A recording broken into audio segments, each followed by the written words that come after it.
కేటీఆర్ గారు మాట్లాడినారు, ఒక జడ్చల్ ఎమ్మెల్యే చంపేస్తా అన్నాడు. కేటీఆర్ గారు మీ 10 ఏళ్ళ హయాంలోనే మీరే చంపేసినారు సర్పంచ్ అందరినీ. ఒక్కరికన్నా బిల్లు ఇచ్చినారా మీరు? ఇరిగేషన్ కాంట్రాక్టర్లకు బిల్స్ ఇచ్చినారు కానీ సర్పంచ్లకు ఎవరికైనా బిల్స్ ఇచ్చారా? మా ప్రభుత్వం వచ్చిన తర్వాత, కాంగ్రెస్ ప్రభుత్వం వచ్చిన తర్వాత జడ్చల నియోజకం మ్యాక్సిమం సర్పంచ్కి పోయేది పెండింగ్ బిల్స్ ఉంటే నేను బిల్స్ ఇప్పించిన. మీరు బిల్స్ ఇవ్వకుండా చచ్చిపోయే చాలా మంది ఉన్నారు. చాలా మంది సూసైడ్ కూడా చేసుకున్నారు. సర్పంచ్లు పనిచేసిన వాళ్ళు మాకు బిల్స్ రాలేదని చెప్పేసి మీరు చంపేసి మీరేమన్నారు? నేను ఏమన్నాను? మీ brand ambassador Paddi Kaushik Reddy MLA elections ముందు నేను చచ్చిపోతా అని చెప్పి వీడియో వైరల్ చేస్తారు.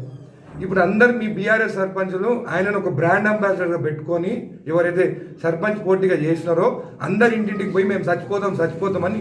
మరీ దారుణం ఏంటంటే వాళ్ళ పిల్లలు, స్కూల్ పిల్లలు, వాళ్ళు చదువుకునేటోళ్ళని కూడా తీసుకొచ్చి వాళ్ళతోని కాలు పట్టించి మా నాయన చచ్చిపోతాడని చెప్పేసి అట్లా కొన్ని ప్రచారం చేసుకొని కొన్ని సర్పంచ్ని అట్లా గెలుస్తున్నారు. ఇది పద్ధతేనా అని నేను అడిగినాను. ఒకవేళ మీరు నేను చచ్చిపోతా అని చెప్పి ఓట్లు వేయించుకొని గెలిచి వస్తే నేనన్నాను అట్లా మీరు ఇట్లాంటి చిల్లరగా రాజకీయాలు చేస్తే నేను కూడా మిమ్మల్ని బిల్లు రాకుండా చంపేస్తానన్నాను. అట్లా అని చెప్పేసి అందరిని చంపేస్తాను అనలే, నేను కత్తితో పొడిచి చంపేస్తాను నేను అనలేదు.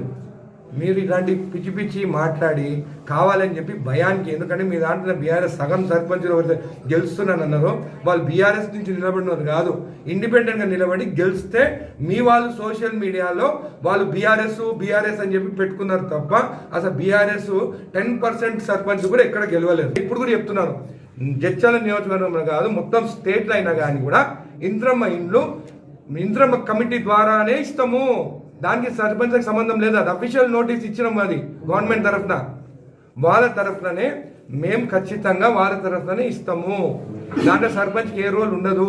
అయినా కానీ మా గెలిచిన సర్పంచులు ఉన్నారు, వాళ్ళు చూసుకుంటారు. ఎక్కడైతే గెలవలేదో అక్కడ కూడా కొంతమంది మంచి సర్పంచులు ఉన్నారు, వాళ్ళని దగ్గర తీసుకుంటాను, పని చేస్తాను. ఓడిపోయిన వాళ్ళు మా వాళ్ళు ఉన్నారు, వాళ్ళకు చెప్తాను ధైర్యపడకండి నేనున్నాను.